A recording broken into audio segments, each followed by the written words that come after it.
100 years and they're still pissed about that. Yeah. Haven't they gotten over it yet? The 23rd of November is also traditionally the anniversary of the day when Thespis, the first man to ever speak on stage. In Greece. So that's all that stuff. But let's talk about what happened this week in tech. Earlier this week, Microsoft pulled the recent November update for Windows 10 from its media creation tool. This meant that anyone installing the new OS clean and fresh would have to go through the long process of downloading and installing the November update separately, which for some is longer than others.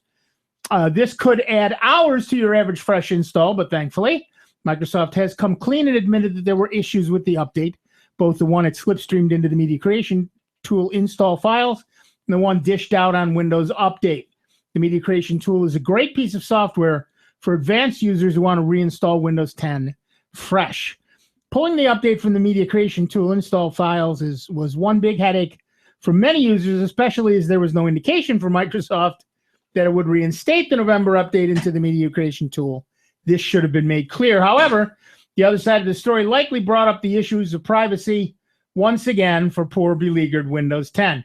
The issue was that the update reset many of the contentious privacy settings that many users had turned off. Users had been reporting that after installing the update, they were unaware that those settings had been switched back on.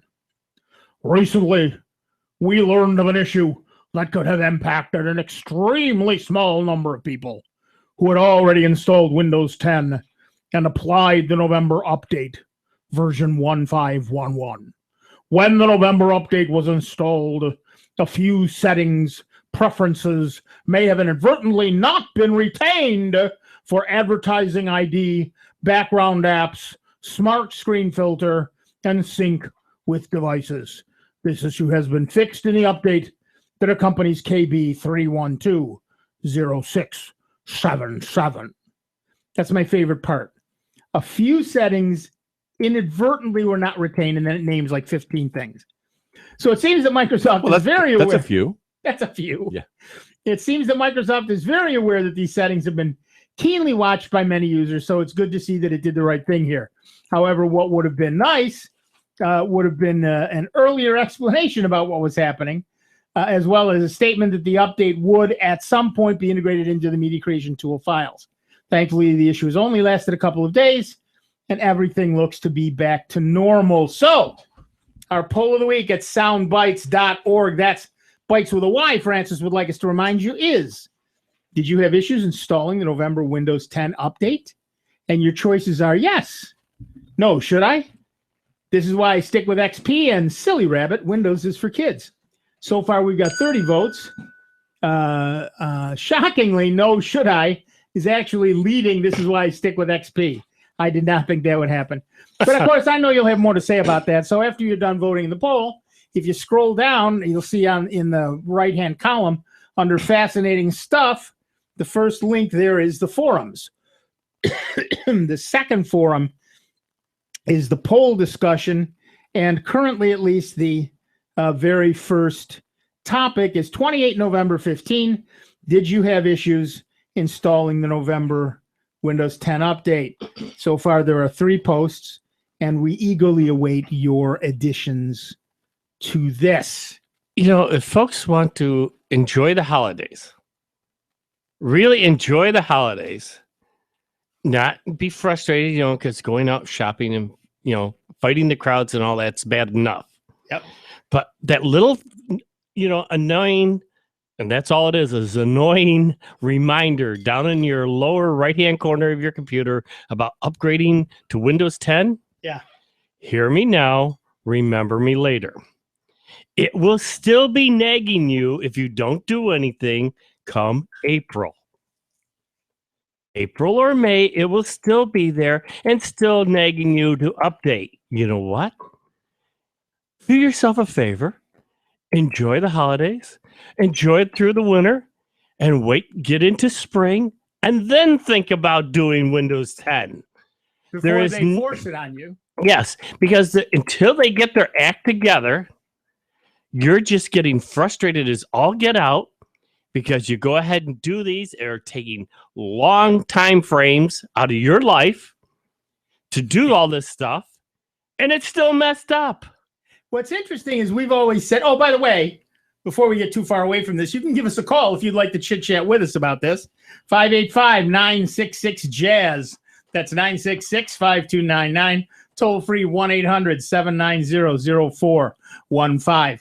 We've always said wait until the first service pack. And This November 10th update, this November update was it. Yeah.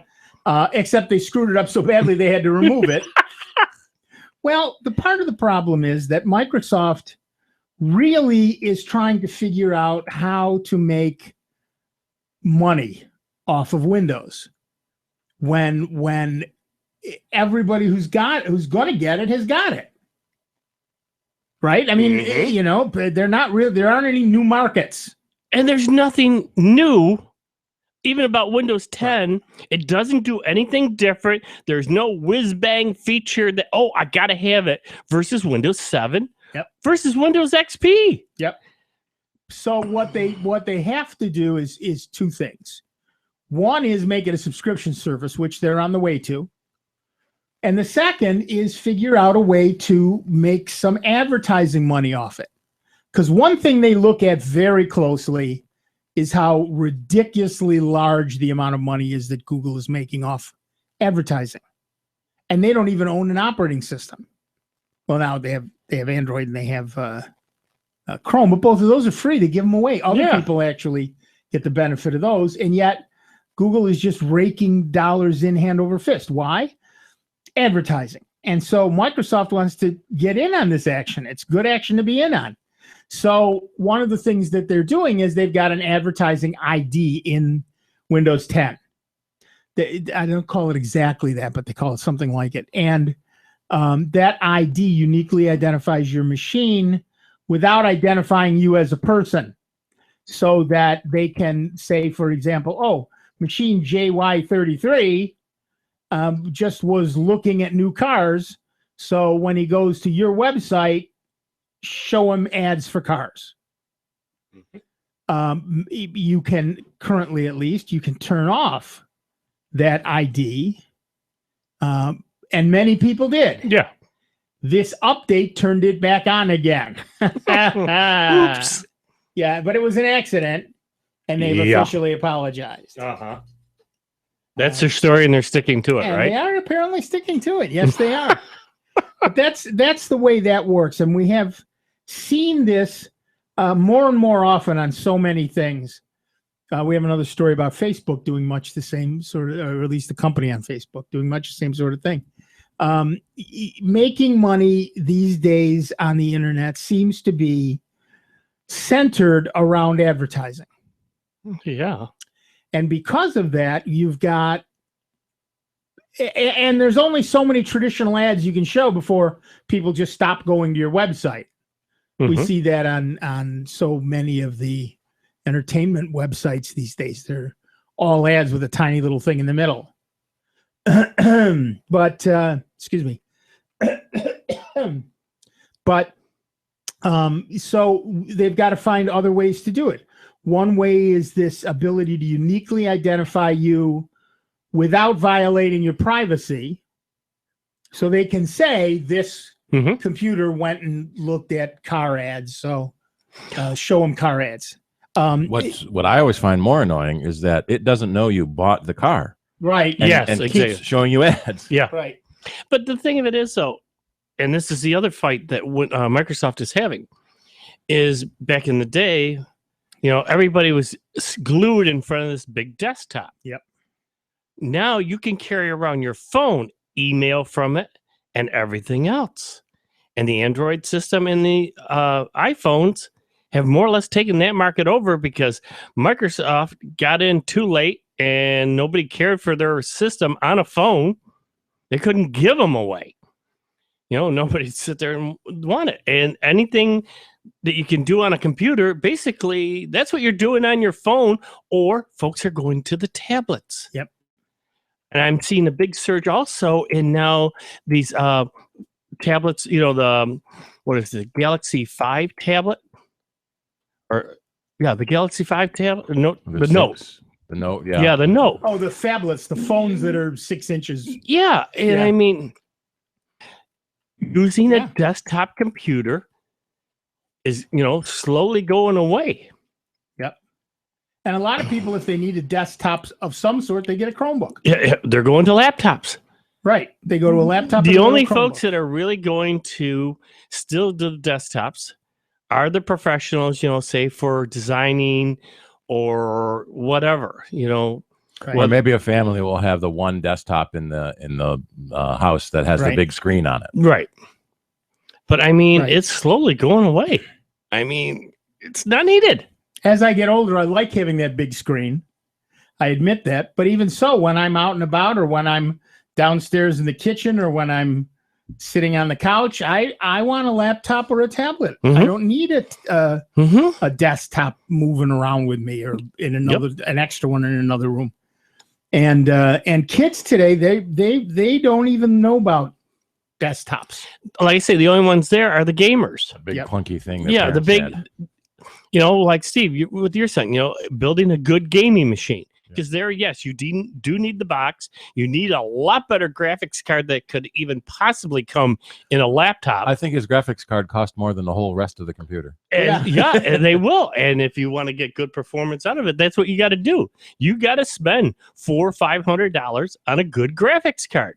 Folks think, well, when I was helping this other kid that stopped in, and he had a $300 budget, and he wanted to build this kick butt graphics, gaming machine. I go, that won't even get you the good graphics card. He goes, what? And I was telling him, and he asked me to do him up, some, stats on what I would recommend for graphics, a computer. And it was close to $2,000. Yep.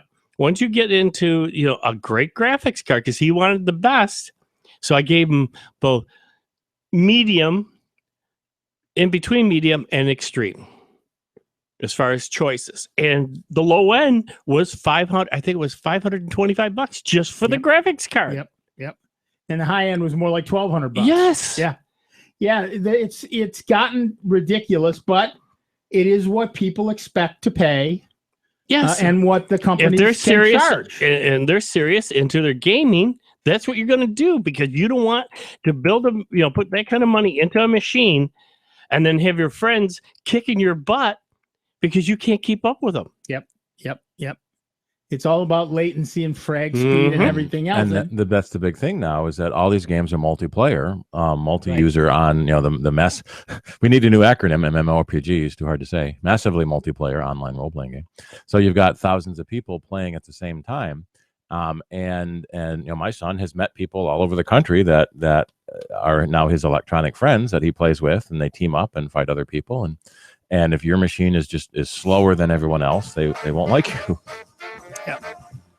All right, we're going to take a quick break. Back in just a couple of minutes with Dave Enright, Steve Ray, me, Nick Francesco, and you. Give us a call, 585-966-5299, 1-800-790-0415. It's Sound Bites on the truly great and solely member-supported Jazz 90.1. It's America's longest-running computer show. Back to more Sound Bites with Nick, Dave, and Steve. Next on member-supported Jazz 90.1. Have you been wanting a Jazz 90.1 long or short sleeve t-shirt, half fleece, or hooded sweatshirt? The dark navy color with white logo is good looking and tasteful, and you can find them all at the Jazz 90.1 online store at jazz901.org.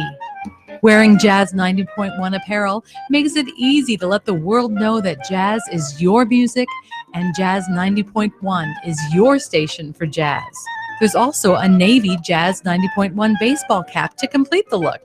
You just might find exactly what you want when you check out the Jazz 90.1 online store at jazz901.org. When your home is for sale, it's important to keep medications out of the wrong hands during open houses or showings. While decluttering, remove medications from bathroom cabinets where they are open to misuse and abuse by visitors. The Aware Prescription Drug Safety Program suggests storing medications in a lockbox or hidden location instead. Keep medications out of the wrong hands by adding properly disposing of expired or unused medications to your to-do list. Learn more at awarerx.org, a public service from National Association of Boards of Pharmacy Foundation. Want to get the most out of your exercise? This is registered dietitian nutritionist Melissa Dobbins. A few hours before you work out, eat right. Have peanut butter and honey on whole grain toast, a turkey and Swiss sandwich with fruit, or oatmeal with banana, almonds, and fat-free milk. Then a half hour before you exercise, eat some fruit and drink a bottle of water. You'll train longer, work out harder, and delay fatigue. Eating right helps. For a registered dietitian nutritionist near you, visit eatright.org. Jazz 90.1 is supported, in part, by our members and by Greece Olympia Musical Theater's production of A Christmas Carol, the musical, on stage December 3rd through 5th at Olympia High School. Olympia Musical Theater reimagines the holiday classic into an avant-garde production of the Charles Dickens tale. Performances are at 7 p.m. on December 3rd and 4th, and 2 and 7 p.m. on December 5th. For more information, including how to get your tickets, you may call 966-5175. That's 966-5175. Do you have questions about screening for breast, lung, or colorectal cancers?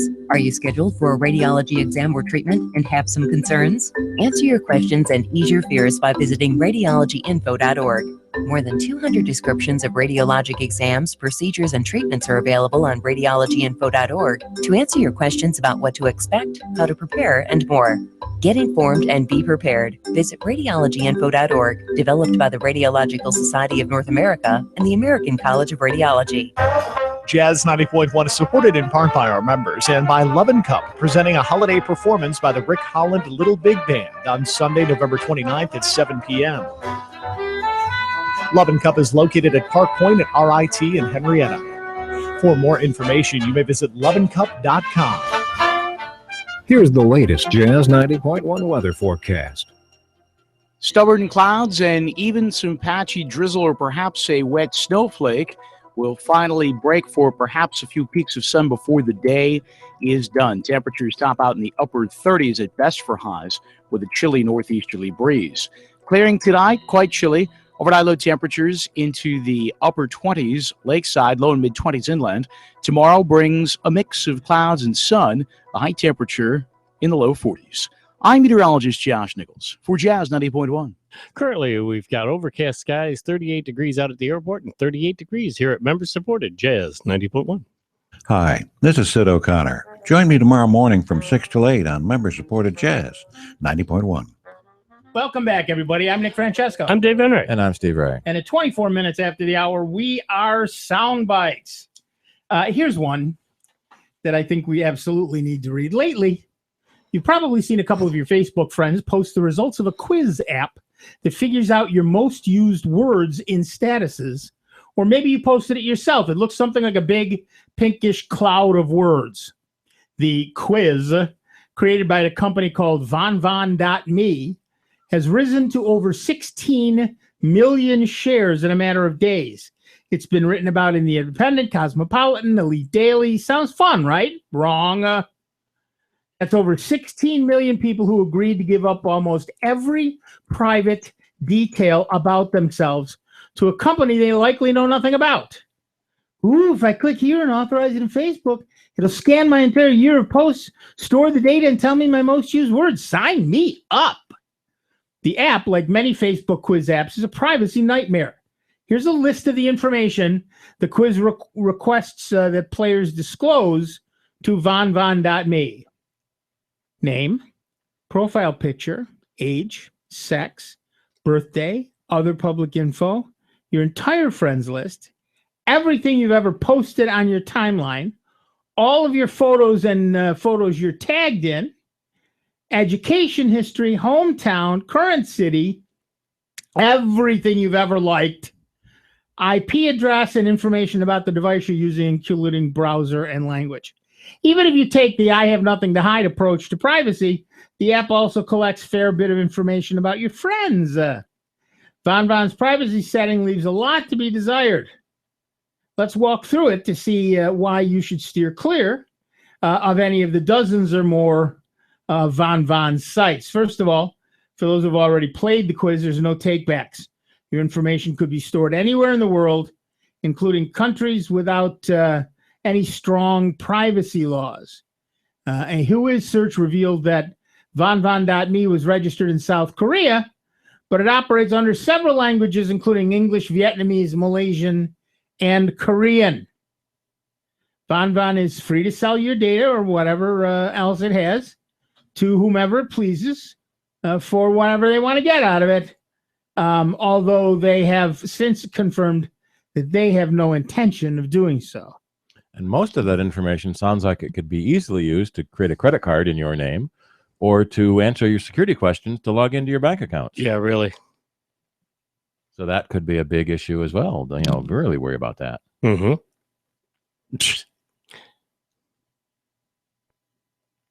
What? Yep. Nothing. I got nothing. It's just yeah, it's chilling.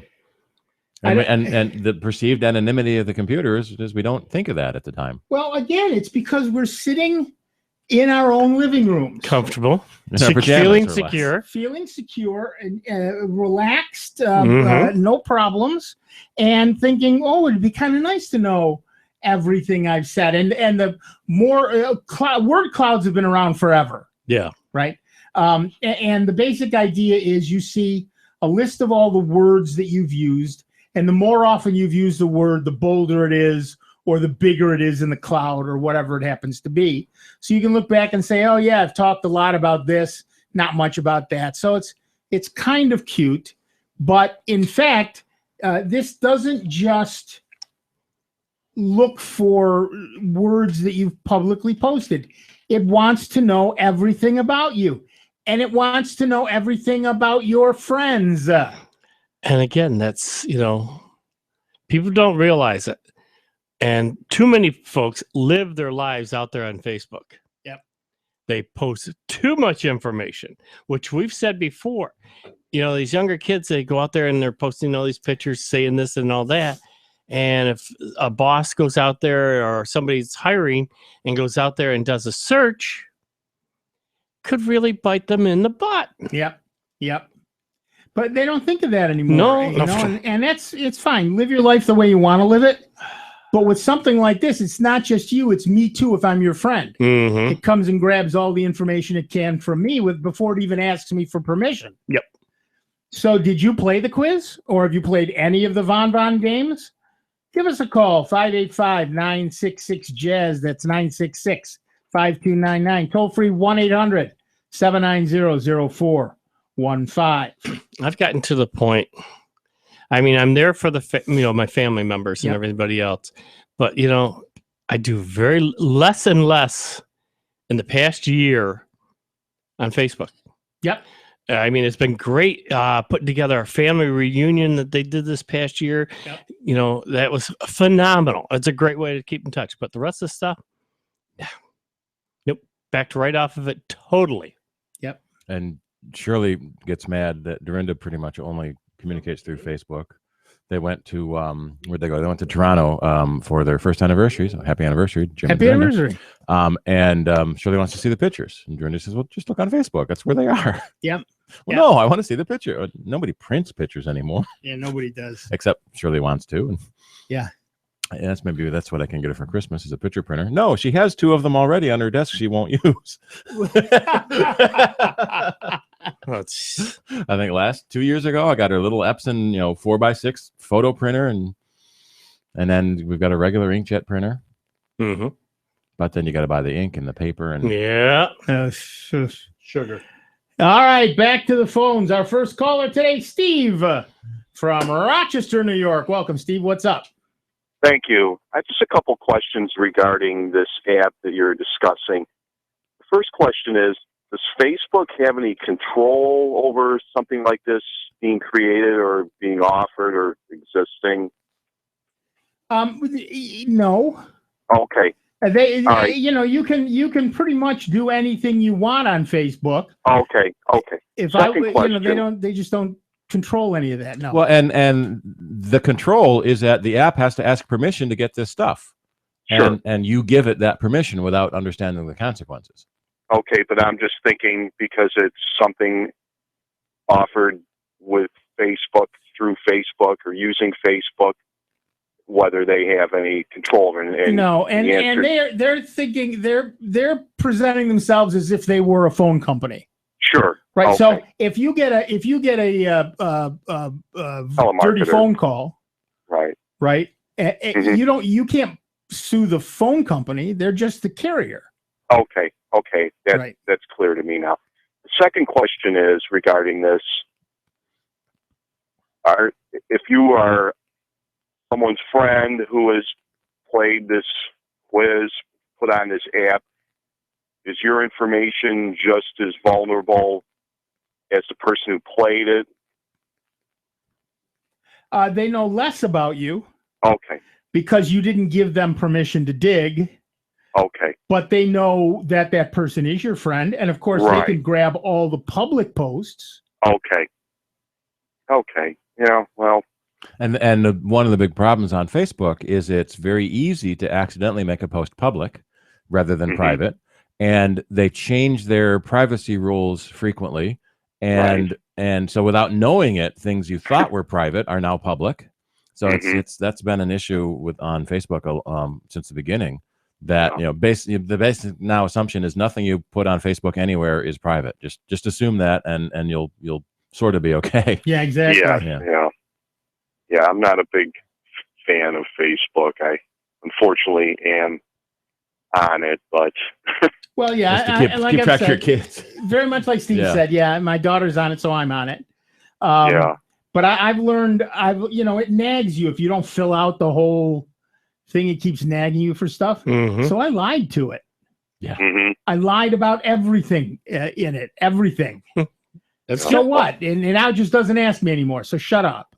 Yeah. Okay. Well, thank you very much. It was very interesting. Thank you, Steve. Great show. Thank you. We love to hear that. Yeah. Have a good day. You too. Bye. Yeah. Pretty much anything you put out in public is in public. You're living your life out on the internet. Somebody knows about it, and it doesn't go away. That's the thing. A lot of folks, they delete it. No, somebody else put a link to it or everything else. They've still got it. Yeah, and Google archived it, and the Internet Archive archived it. Well, in Europe, there is a right to be forgotten law. And Google has to forget you if you say, I want you to forget me. And the danger there is that sometimes that stuff shouldn't be forgotten. Right. There was one big case where a guy he went to jail for like fraud 10 years ago, and now he wants that expunged from Google so he can potentially fraud more people. All right. Or child molester or anything else. Yeah. That's exactly right. One of the double-edged sword. Yep. There was something I was going to say about Facebook, and I've just CRS forgotten it. Yeah, Kraft. Oh, you've gone worse. Yeah. Holidays were rough on you. Holidays. I don't know what it was. I did not sleep last night. I don't know if it's something I ate, something I didn't eat. I don't know what it was, but I was unwell all night long. Didn't get any sleep. Slept maybe 3 hours, and I was just up. Wow. And I went the opposite way because, of course, I had to work like Steve, on Black Friday. Yeah. Went to bed at a little after 11, didn't wake up until 9:45. And it's like, whoa. But then I said, evidently the body must need it. Yep. It's more or less, I just listened to it at my age, And then I started getting phone calls at 8:00 in the morning, and I'm thinking, all right, I'm just done. I'm up. Stupid neighbor was running his chainsaw like Wednesday or Tuesday, maybe at 8:00 in the morning. And is he cutting down a tree, or should he be arrested? I don't know. Okay. Apparently our bedrooms are right next to each other because I hear him hacking. He's running it in his bedroom? Well, I hear him hacking and coughing all the time, or his patio or something. And then the chainsaw the other day. You don't need to do that at 8:00 in the morning, please. Well, normally on Saturday mornings, because my cousin that lives with me, I usually can hear her on the phone. Yeah. And I got up this morning and awful quiet in the house. And I come downstairs. She's sitting at the computer and she goes, "Hi." I go, "What?" "Hi, I got laryngitis."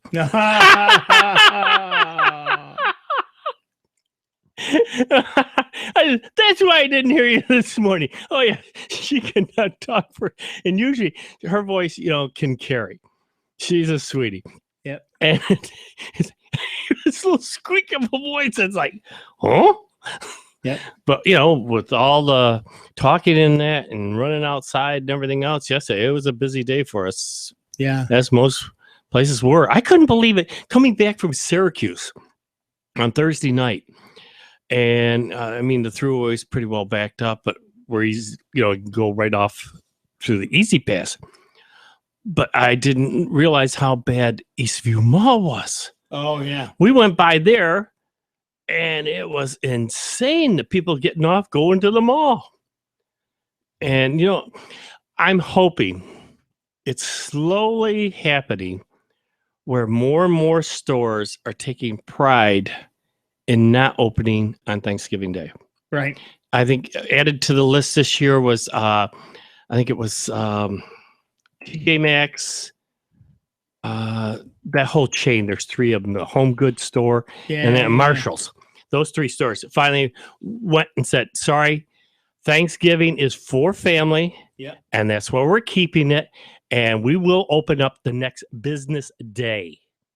Well, and got to give them all the credit and props that there are. But the reality is that Black Friday isn't the thing it used to be. No. For some people it is, but for most people, they can shop anytime online. Mm-hmm. Now, one thing the stores do is try to have loss leaders, things that will bring you into the store. But you know what? Many people are just saying for the extra 30 cents or $1.50 or even $10 that you save, have it delivered to my house. Risking my life. Exactly. Risking my life for it? I don't think so. Yeah, it's ridiculous. And getting up at those stupid hours of the morning to go in. And even in our store, we had some folks that were thoroughly upset because they're coming in, like you said, at 9, 10 o'clock, because we opened up at 6, mm-hmm. and they're saying, "Where's this?" Well, we sold out of that a couple hours ago. Well, that's totally ridiculous. Well, if you come in at 6, I'm not getting up that early. That's the point. Well, then what do you want us to do? We opened up at 6. People that want to take advantage of it came in and got that product. There was one I almost felt like doing, but the store opened Thursday at 6 p.m. Yeah. 55-inch television for $250. They probably had 4. Yeah. I was thinking 1 or 2 max, a display and 1 in the box. Yeah. The only time I ever did that, we were going to be taking a trip to Arizona to see my sister-in-law and her husband. And my daughter was 8, 10. And it was going to be, a 700-hour plane ride. And we thought, well, we'll buy her a little DVD player, right? Yep. So that she has... This is before you could watch movies on your phone. Exactly. That's exactly right. We'll buy her a little DVD player. And we're going to take a break. I'll finish the story later. We'll take a break back in just a couple of minutes. Dave Enright, Steve Ray, me, Nick Francesco, and you.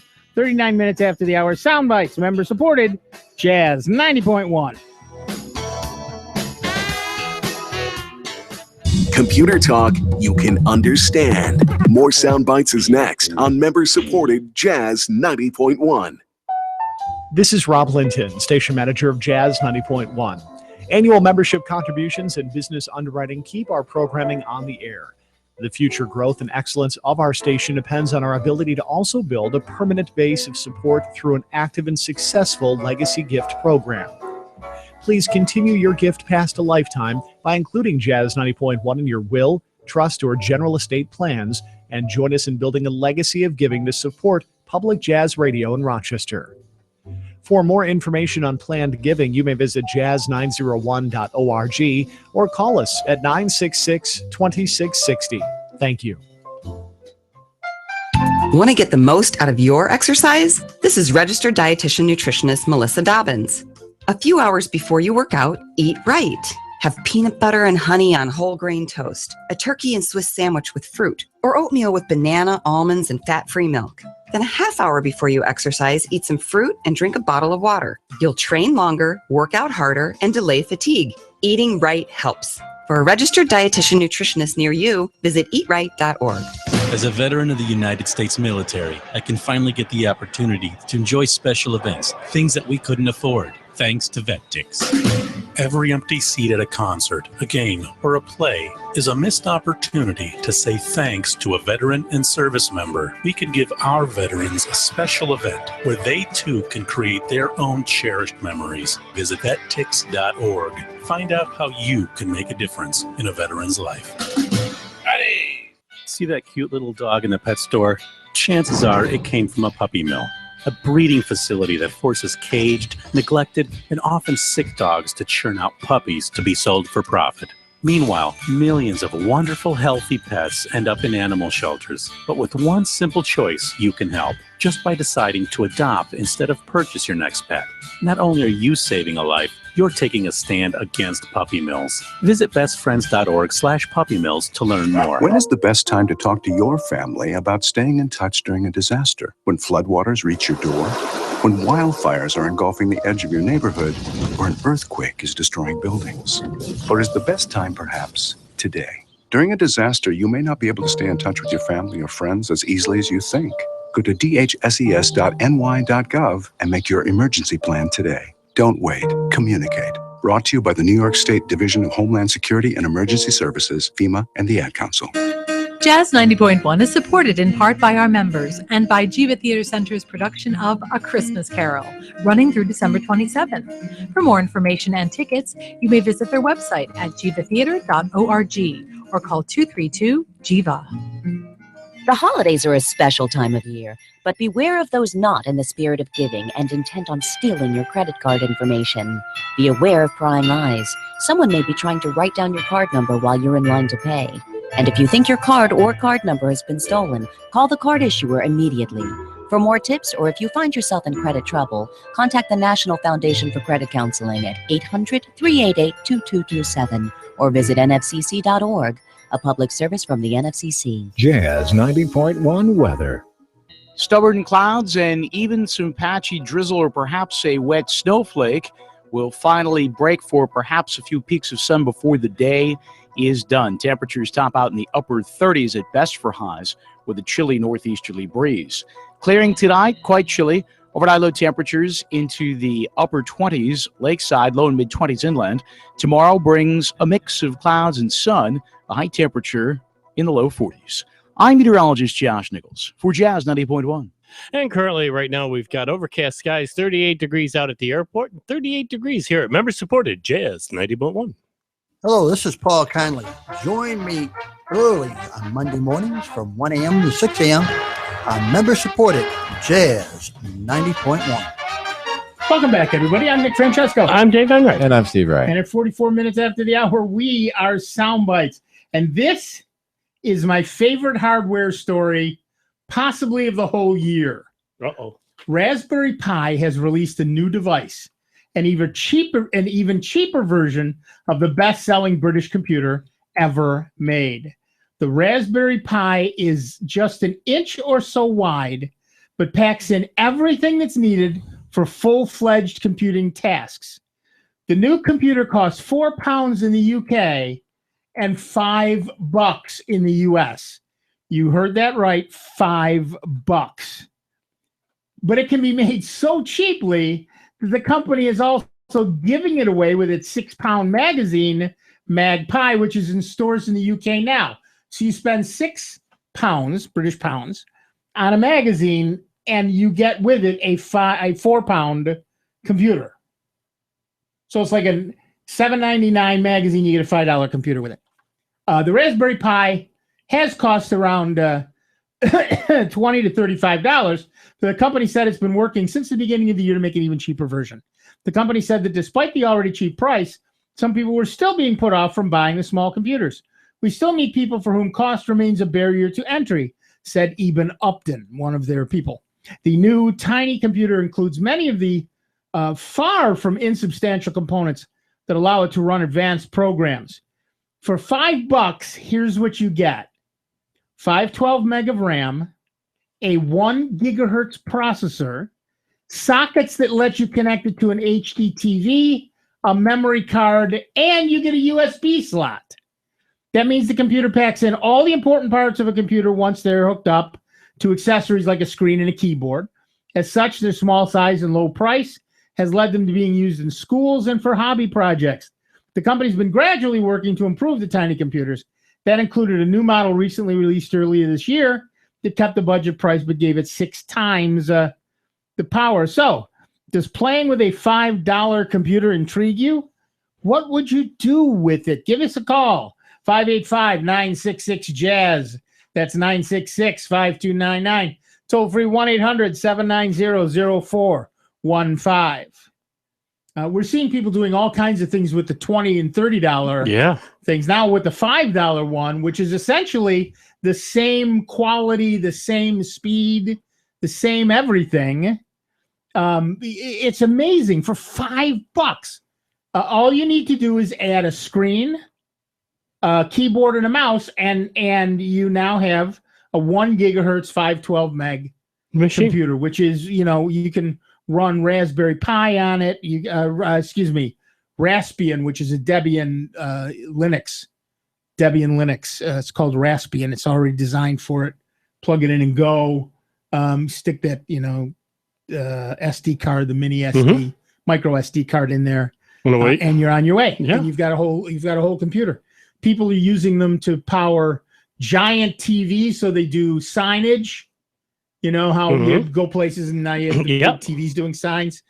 People are using it to do that. People are using it to control devices, to run toys, home security systems.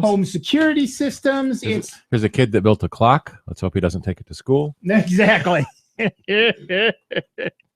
it's kind of amazing the stuff that you can do with these things. And some of it requires, you can add on additional boards that might require soldering or whatever.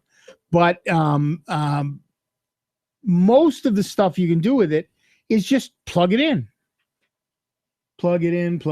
I'm sorry, it's probably it's I knew it'd be calling too. It's our friend Joe from Tawaga, New York. There you go. What's up, buddy? That new Raspberry Pi, it does require you to buy a micro SD card for the storage. Right. It's kind of like, it serves as your hard disk. It's kind of like an SSD. Right. And you do have to buy a USB power supply for it too. But those are fairly cheap too. You're going to spend more in accessories than you do for the freaking computer. And you may already have that stuff lying around from an old cell phone with a micro SD card and your your tablet USB charger. Right. So that stuff is out there. Maybe you already have it. Maybe you have to buy it new. The point is, let's call it $20. Let's call it $30. You've still got a whole computer for $30. And particularly when you're talking about a version of Linux, a gigahertz processor with 512 meg of RAM is a heck of a machine. Oh yes, definitely. Despite most desktops having gigabytes and gigabytes of RAM, actually, when you're talking about Raspbian, 512 megabytes is really fairly comfortable for the machine it's on. You can do quite a bit in only half a gig. Yep. I'm sure you have this in your list of stories that you have to read, but I found the one that you posted to Google Plus even more shocking about the kids' information being disclosed for playing with their toy tablets and whatnot. That was.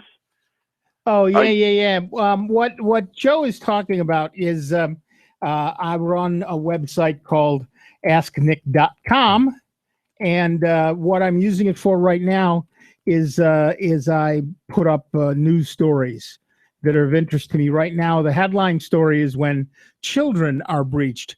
There's a company called VTech. They make toy computer stuff, and they got hacked. 4.8 million records were compromised from this company. It's in Hong Kong, which doesn't necessarily mean anything because they sold a lot of their stuff in other countries as well. And basically, they learned everything about whoever had information, and they had data on kids, right? Because they had, one of the promos, give us your name and your gender and your birthday, and on your birthday we send you a little, that sort of fare. Meant to be fairly innocuous, very cute, very fun. But what it now means is that having been hacked, there's hackers out there with the names and birthdays and genders of millions of kids.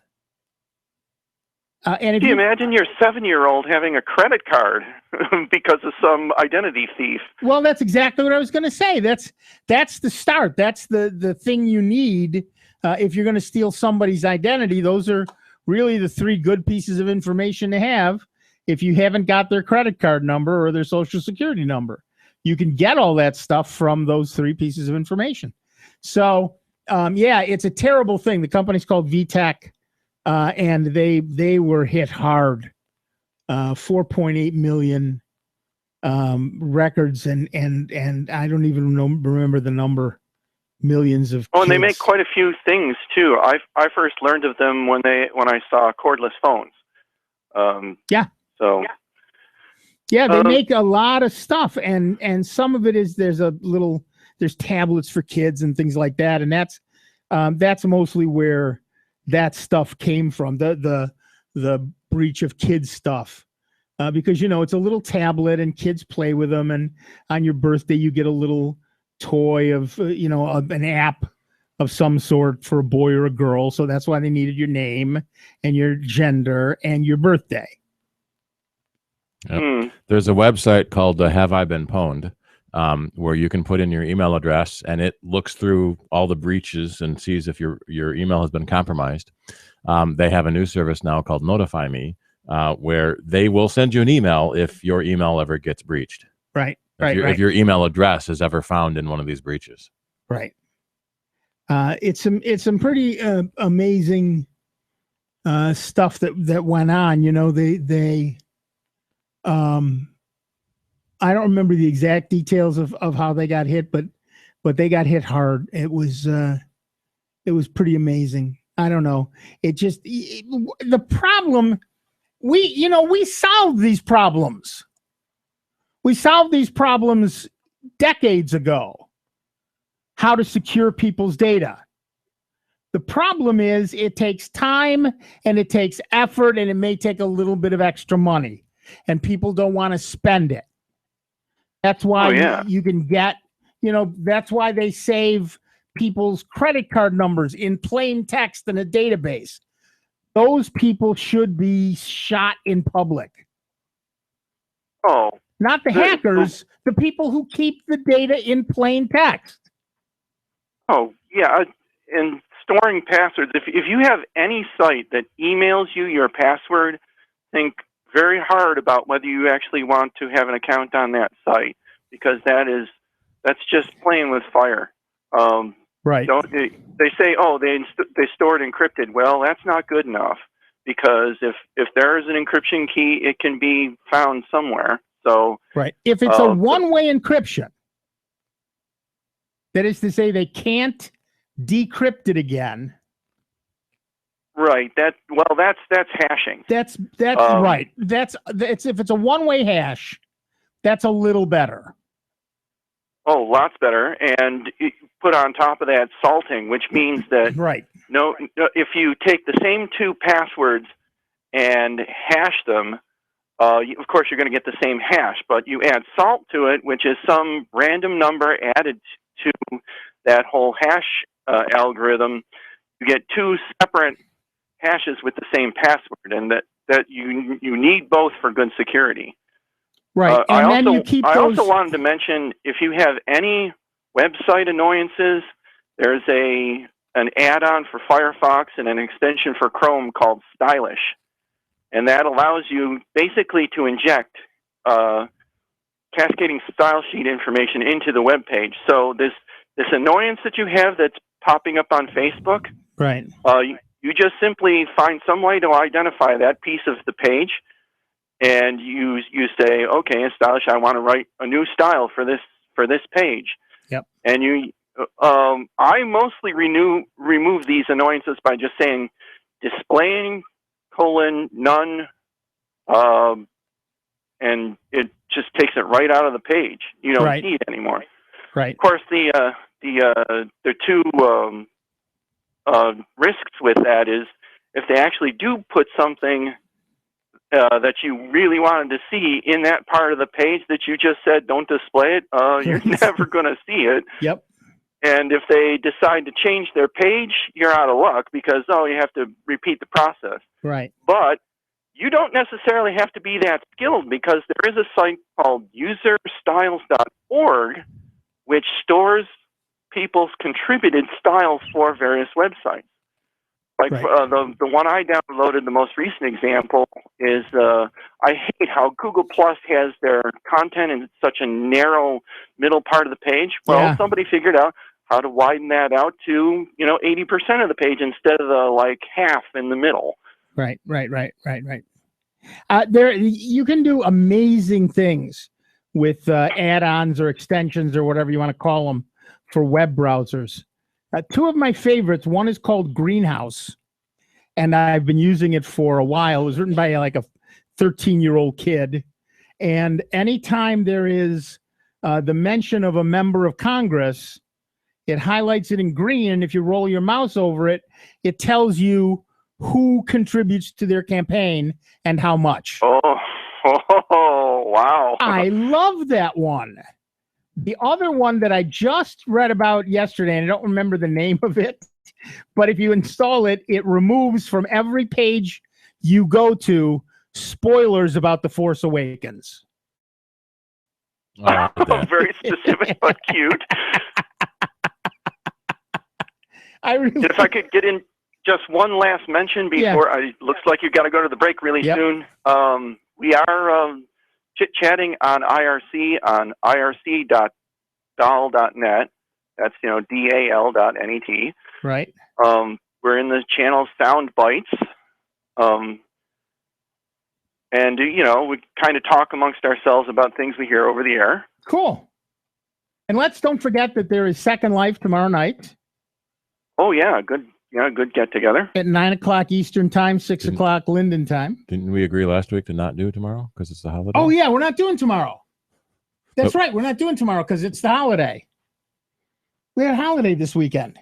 My wife did not do market today. Ooh. I was so excited for her. She got to sleep in late. First time in how many years? Almost 6:00. No, she doesn't go ever any of the Saturday after Thanksgiving. Oh, yeah. I second the motion of let's keep Thanksgiving a holiday. Close all the stores. We only ought to have essential services like hospital, police, and all that. Yep. All right. So no Second Life tomorrow night, but we will see you soon.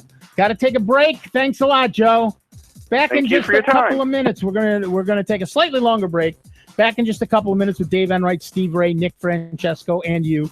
It is 59 minutes after the hour. You're listening to the longest-running computer show in the known universe. It is Sound Bytes on the truly great and solely member-supported Jazz 90.1. Don't forget you can join us, 585-966-5299.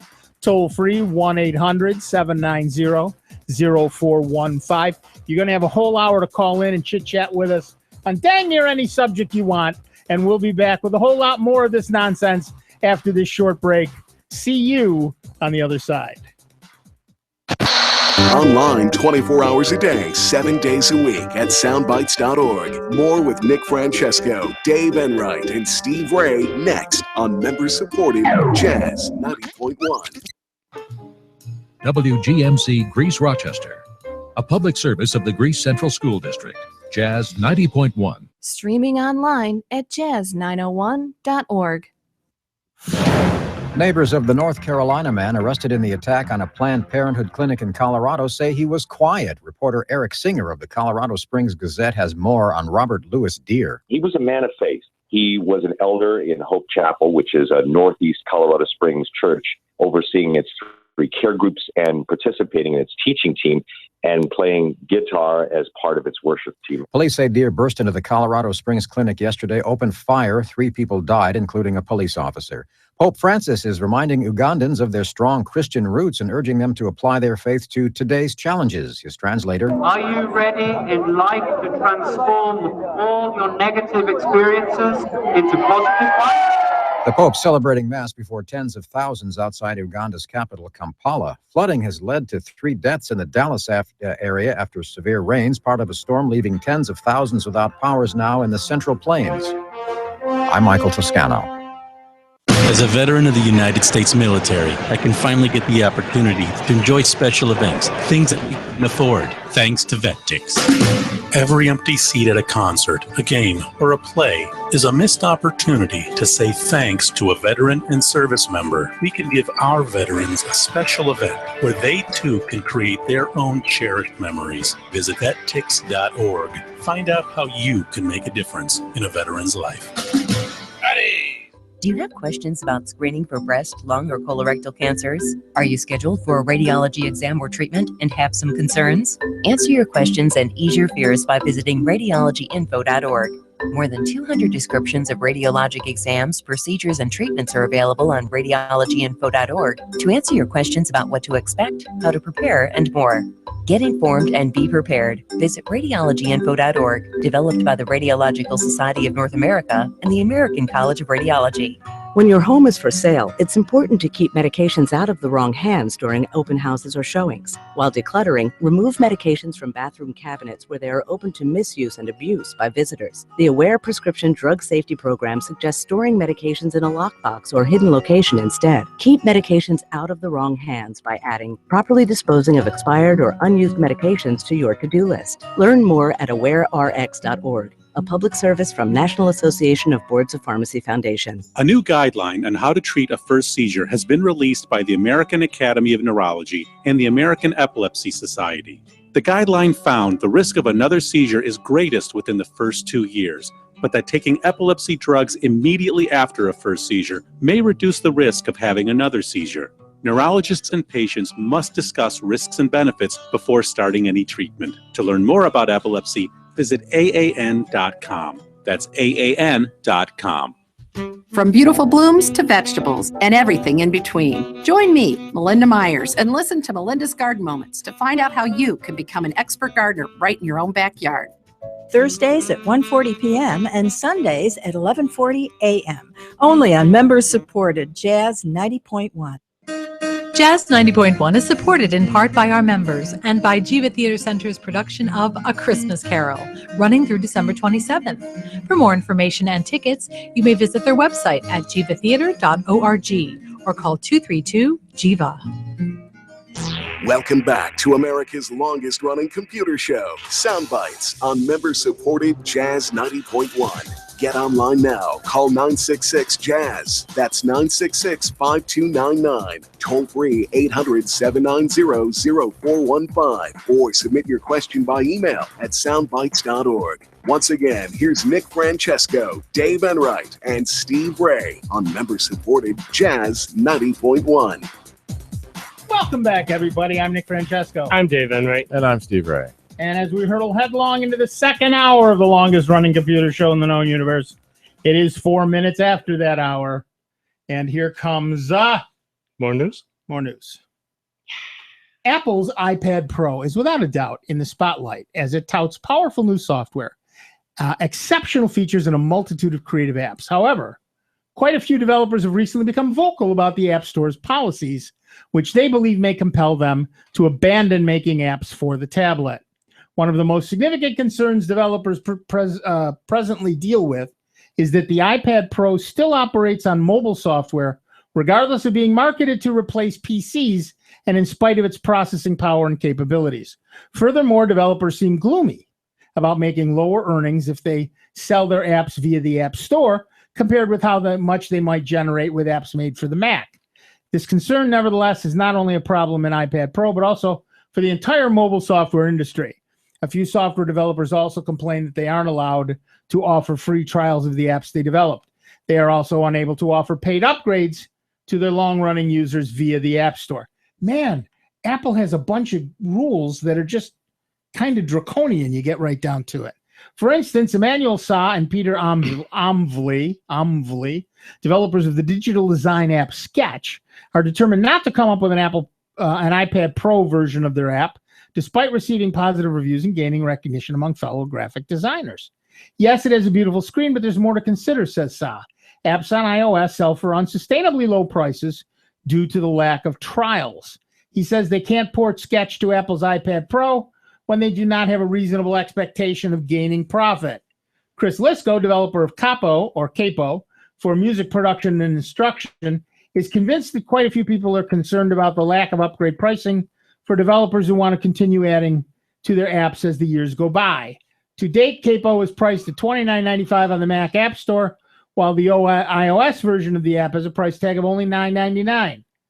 iOS engineer Jared Sinclair thinks the iPad Pro has impressive performance, and he believes that the trouble in turning Pro software into iPad Pro apps is mainly due to the App Store's policies and has nothing to do with engineering. So, would you pay more for an app just because it came on an iPad Pro? Give us a call, 585-966-JAZZ. That's 966-5299, toll-free 1-800-790-0415. That's kind of the choice that developers have to make is they can make a single universal app that runs on all the different screen sizes, but then the app itself is huge because it has to have that artwork for all the different screen sizes. Or they can make separate apps for each screen size, but that's extra work for them to have separate apps.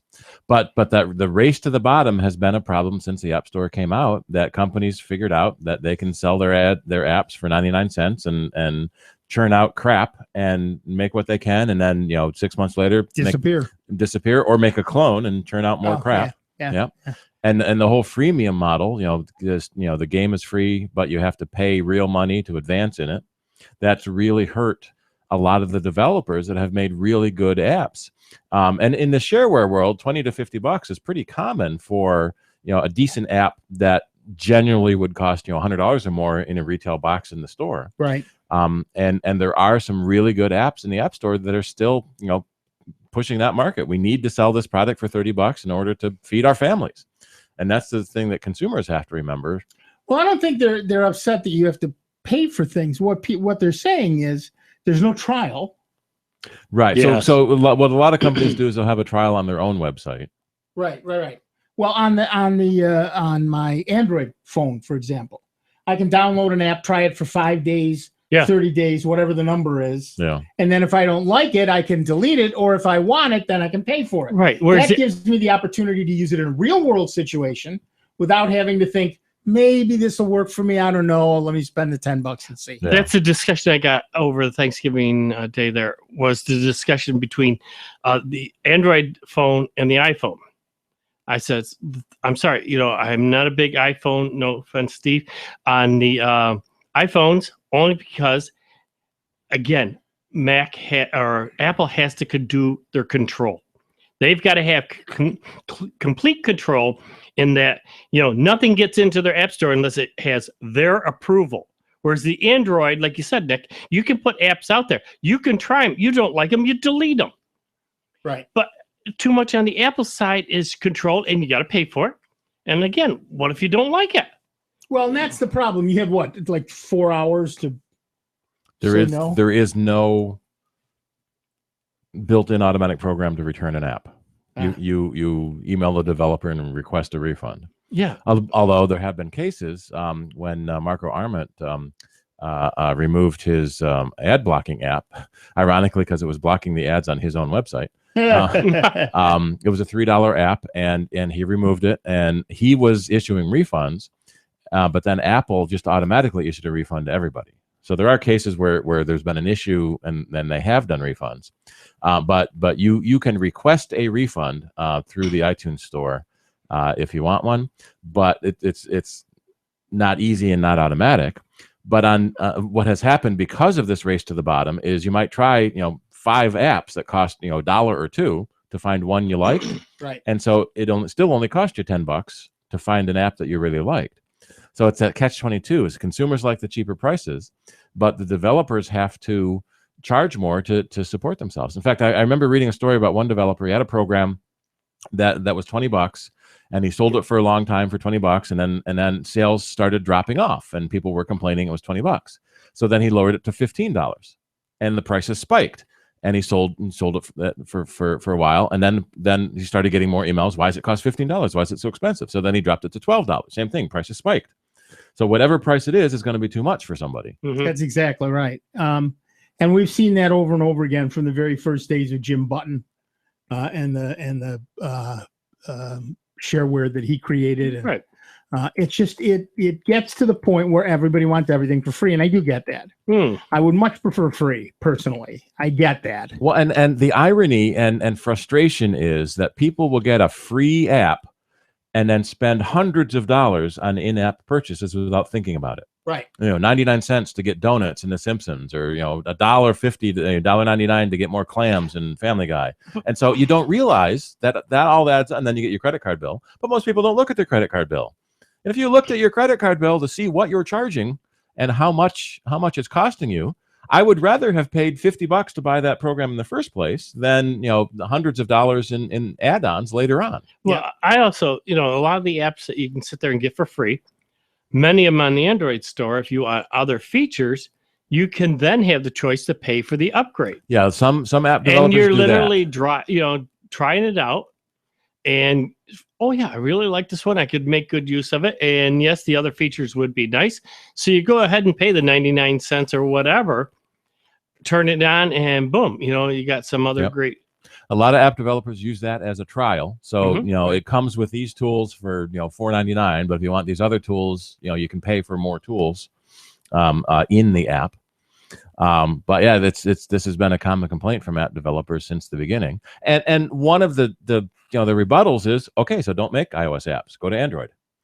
Right. But in general, iOS apps earn more money for their developers than Android apps. Well, it is an interesting thing, isn't it? Yeah. People pay more for an Apple phone than they do for an Android phone in general. Yep. Because they perceive that paying more gets them more. Yep.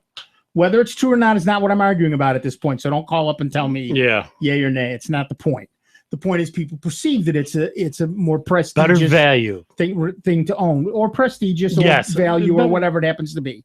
And so when you go to get an app of some sort, invariably the Apple App Store price is higher than the Google Play Store price.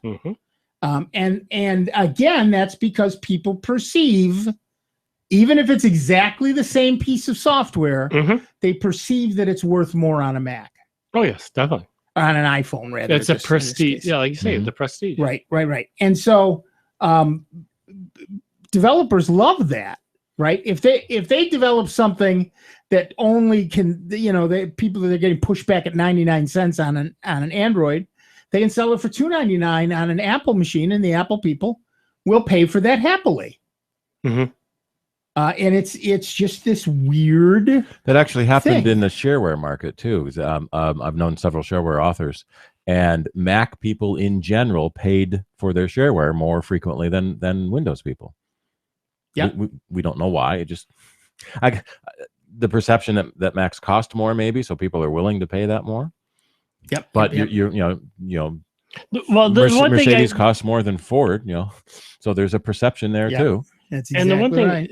I find annoying, I can always tell when somebody texts me from an Apple phone, and especially if it's a long text, it breaks it up into like these little bubbles, and they can be scattered.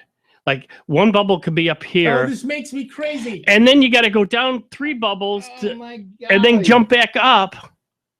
It's time based. And it jumbles them on the way in. Yeah. Here's the thing. When I write a text to someone on an Android phone, I get 160 characters. Yep. If I take 150 characters, it's sent as one message. Yep. On a Mac, apparently that's like 3 messages. And they may not, and the pieces may not come in order. They don't. Most of the time they don't. I've never seen that. Oh, Well, yeah. yeah, anytime on an Android phone, yeah. I have. At first, I don't thought have any it Android was- friends.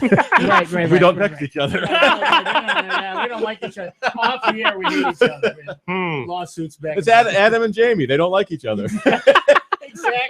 They've been together. They actually don't. They've been Yeah. together 20 years, but they don't really like They each don't really other. like each other. But so yeah, I mean, I have my cousin and a friend of mine both text me these ludicrously long texts that make me insane because it's like a puzzle. Every time one comes in, I have to put it together.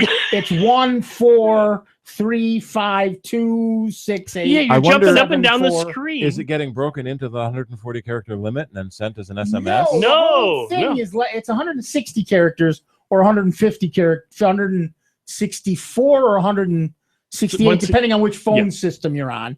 But they're all under 160 characters. It breaks it up a just little- randomly breaks them up into little Little bits. clumps of words. And God forbid it's a group message because you may never even get parts of it. It's like it sends one part to one person, another part to the other person. You want a group message? Get together and talk about it. That's how you get your whole message. Yeah. I find it so annoying. Oh, I hate it. And it's like, and anybody, well, should I go to that? Don't bother texting me then. Because I find it so, but yet I could text them and they get it all as one text. Yep. It's probably something to do with the way the iMessage program on the Apple doesn't use SMS. It uses internet messaging. So when it sends it to an Android phone, it has to convert it to SMS. But that shouldn't break up short messages. Yeah. It converts it very badly. Not that there's anything wrong with doing whatever way you want to do it. It's just that, and certainly people who text Apple to Apple don't have this problem. And that's all Apple cares about. And I truly do get that. Yep.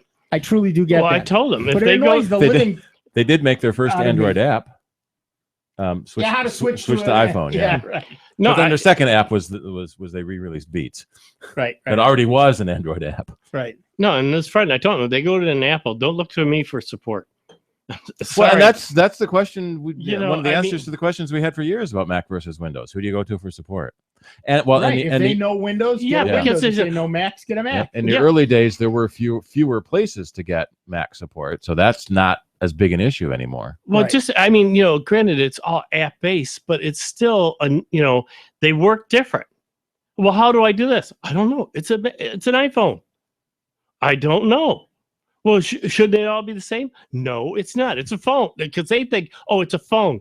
No, it's two different operating systems. Well, the phone part works the same. Yeah. You dial a number and you hear people talk. But right. But texting and the way, say, I use this app on a phone versus you using it on your iPhone could be totally different. And I don't have a clue. And I don't want to learn. Sorry. Most companies will try to make their own app work the same way on both platforms. But when you use an app from one company to do one thing and then an app from a different company to do something similar, they may work completely different. Well, here's the other thing that I got to ask though now. If in fact is Apple converting it to SMS? It would have to go to a non-Apple device. Okay. So I'm safe. Because I have lost my unlimited data, I'm sorry to say. My Oh. wife actually wanted a smartphone. And so we had to change our plan. Did you ever calculate how much data you were actually using? Because I've heard 6 gig a month. Okay, because I've heard from a lot of the podcasts. It's America's longest running They computer. never used more than 4 or 5 gigs a month, and that's what their plans are. AT&T's got a 15 gig minimum plan now. Yeah, no, I use 6 gigs on an average month and sometimes more. We got to take a quick break. Back in just a couple of minutes. Dave Enright, Steve Ray, Nick Francesco, you through 19 minutes after the hour. Soundbites, member supported, Jazz 90.1. It's America's longest running computer show. Back to more sound bites with Nick, Dave, and Steve. Next on member supported Jazz 90.1. Attention, Jazz 90.1 listeners. It's almost time to rock the day. On December 1st, you can donate to Greece Community Broadcasting Incorporated through the Rock the Day campaign and support Jazz 90.1 with a tax-deductible donation. Rock the Day is a one-day giving event allowing community members to make an end-of-the-year gift to help their philanthropic passions. Donations can be made between midnight and 11:59 p.m. on December 1st by visiting rocktheday.org. Proceeds made by Greece Community Broadcasting Incorporated benefit Jazz 90.1. Help rock jazz radio in Rochester. Visit rocktheday.org and be sure to designate your donation to Greece Community Broadcasting Incorporated on December 1st. Want to get the most out of your exercise? This is registered dietitian nutritionist Melissa Dobbins. A few hours before you work out, eat right. Have peanut butter and honey on whole grain toast, a turkey and Swiss sandwich with fruit, or oatmeal with banana, almonds, and fat-free milk. Then a half hour before you exercise, eat some fruit and drink a bottle of water. You'll train longer, work out harder, and delay fatigue. Eating right helps. For a registered dietitian nutritionist near you, visit eatright.org. The holidays are a special time of year, but beware of those not in the spirit of giving and intent on stealing your credit card information. Be aware of prying eyes. Someone may be trying to write down your card number while you're in line to pay. And if you think your card or card number has been stolen, call the card issuer immediately. For more tips, or if you find yourself in credit trouble, contact the National Foundation for Credit Counseling at 800-388-2227 or visit nfcc.org, a public service from the NFCC. As a veteran of the United States military, I can finally get the opportunity to enjoy special events, things that we couldn't afford, thanks to VetTix. Every empty seat at a concert, a game, or a play is a missed opportunity to say thanks to a veteran and service member. We can give our veterans a special event where they too can create their own cherished memories. Visit vettix.org. Find out how you can make a difference in a veteran's life. When is the best time to talk to your family about staying in touch during a disaster? When floodwaters reach your door? When wildfires are engulfing the edge of your neighborhood? Or an earthquake is destroying buildings? Or is the best time perhaps today? During a disaster, you may not be able to stay in touch with your family or friends as easily as you think. Go to dhses.ny.gov and make your emergency plan today. Don't wait. Communicate. Brought to you by the New York State Division of Homeland Security and Emergency Services, FEMA, and the Ad Council.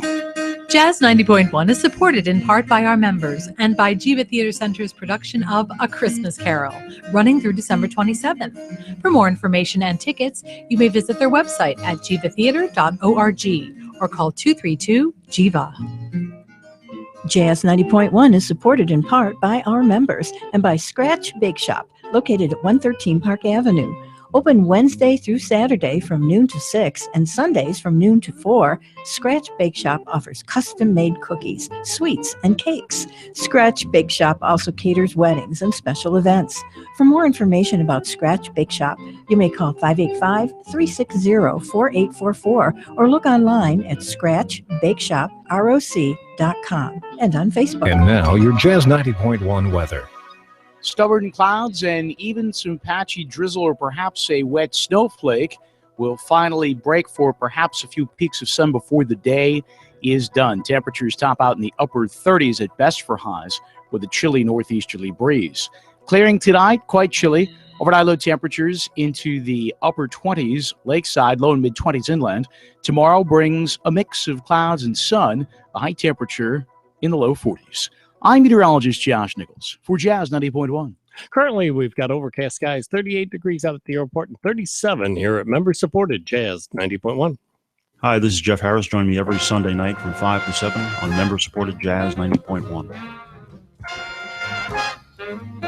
Welcome back, everybody. I'm Nick Francesco. I'm David Knight. And I'm Steve Ray. And at 24 minutes after the hour, we are Soundbites. To continue with what we were saying before, Yeah, the debate that goes on.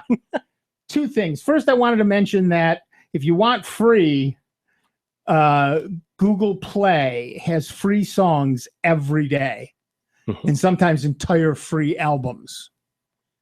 Sometimes a lot of it is new music, indie music, stuff I've never heard. It's free to listen to. Yeah. But to talk about these apps, these messages. No, the messages. Oh, the message part. Yeah. Here's the thing. The two things. I don't know that people understand that if you're using iMessage, you are not using your unlimited text messaging messages.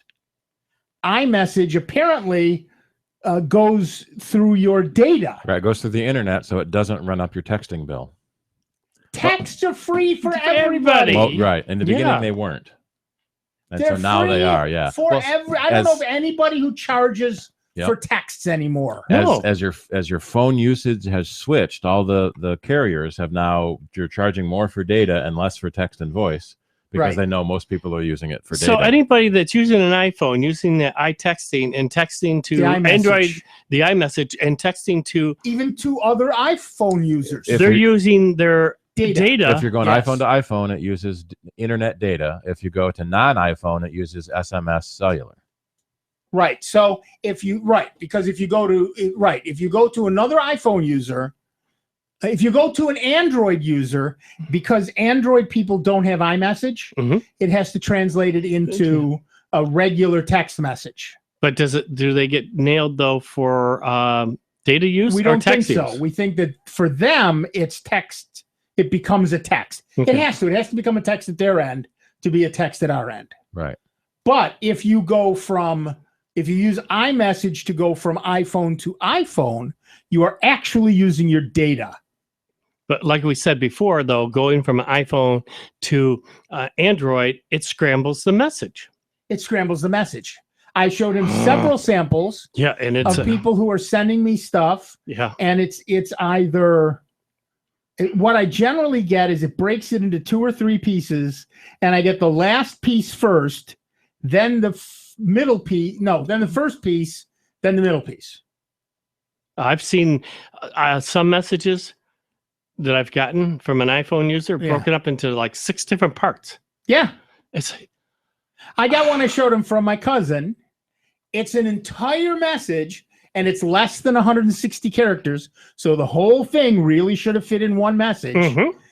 But it gave me the 3 sentences second, and first it gave me the last 8 characters. So the last word was like company with a question mark. So I got umpany, question mark, and then everything else that ended in a C. And it wasn't long enough to be 2 messages. Yeah. It didn't break it up like that. It just randomly decided that I didn't get 160 characters. I'll stick to my or Android. 140. I mean, it's only like It's 160 character message. 167-bit characters, or 148-bit characters, or 70 16-bit characters. Now, how does it go the other way, So if though? they When put I an send an emoji in, that's iPhone, 16-bit. when I send an Android message to an iPhone, it comes through as... It comes in as a text SMS message. Yeah, they're different colors. So blue is one color, green is another color. And they say Mac is... But I never know which is which. So one of them is iMessage and one of them is text message. But so I don't use an iPhone. I have my iPad, so I never know which color means what. Right. And they say... no, Mac is easier. I get that. I get that I don't get. I do not get. No, I don't. Well, see, and it's not even breaking it at a space. It could it could do that. Right. It broke it in the middle. It broke, the C of company was on one message. Umpany was on the other message. Umpany. That doesn't. That's. I can't anymore. Yeah. Umpany. Oh, Umpany. I'll stick to my Android. Thank you. I don't. Yeah. And I still remember when I had issues of even going to a phone like this. A smartphone. Remember? Yeah, smartphone. I thought, no, my wife was the last holdout. She just. I was maybe a little bit ahead of her. Not much. You were a little bit ahead of her, but and she's actually listening today. I can't say bad thing. She did not go to market today, which I love when she does. She needs a day off, rest and relax, and I love that. But she said she was actually going to listen today, although she may be napping at this point. Well, so it's okay. But that's fine too. But she was the last holdout. But you weren't that far ahead of her.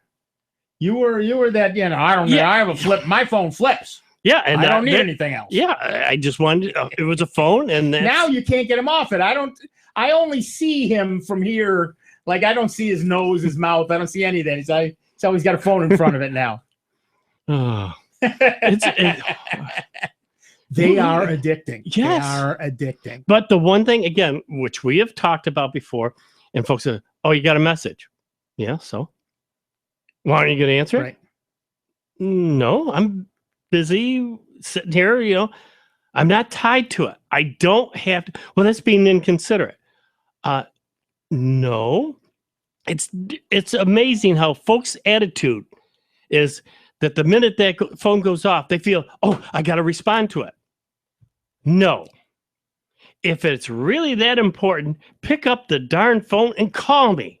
You know, I have set my phone so that during the times that I normally sleep, which I didn't last night, but under the times I normally sleep, the only calls I will accept or the only text messages I will accept are from my wife or my daughter. Everybody else, I don't hear it, I don't see it because I've turned off the ringer. There's no, but they can get through. You can do that on an Android phone. So I don't, to me, you're right. It's something that is supposed to be for me, my convenience, not your convenience. Yeah. And just because this person texts you and wants to do this and this doesn't mean I have to stop and what I'm doing and answer them. I have a friend who sends, whenever he sends me anything, I get it at 2 different email addresses as a text message and on Facebook and on Google+. Wow. And then he actually seems to be upset if I'm not answering it instantly. Where have you been? I sent you a message a half an hour ago. So I may have been otherwise occupied. Yeah. Or just not caring. Well, both of those are the wrong answer. Right. Well, you know what? Like I say, if it's perhaps I was binging on Jennifer Jones. That device you have in your hand is still called a phone. Right. If it's really that important, pick it up, dial it, and if I'm available, I will answer and talk to you about it. I don't have to, sit there and text you back immediately. That one of the webcomics I read just did a thing where the guy blew up at somebody. He said, I cannot believe you made me use my phone as a phone. Yeah. And sometimes when the answer is just a quick yes or no, it's annoying. Yeah. In fact, we'll call customers to let them know their computer is ready to pick up. And they call back and said, you called me. Yes. Did you listen to the message? I said your computer was ready to pick up. No, they don't bother listening to the message. They just call back the caller ID. And I use an internet phone to make phone calls.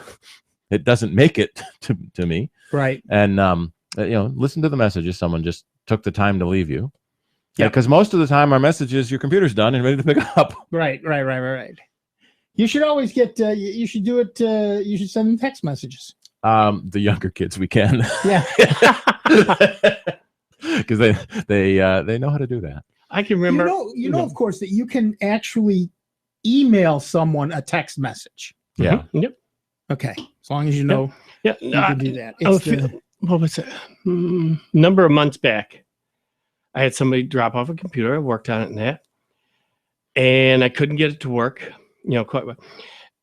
And right in between that, I had a few death in the family. I had to take care of that.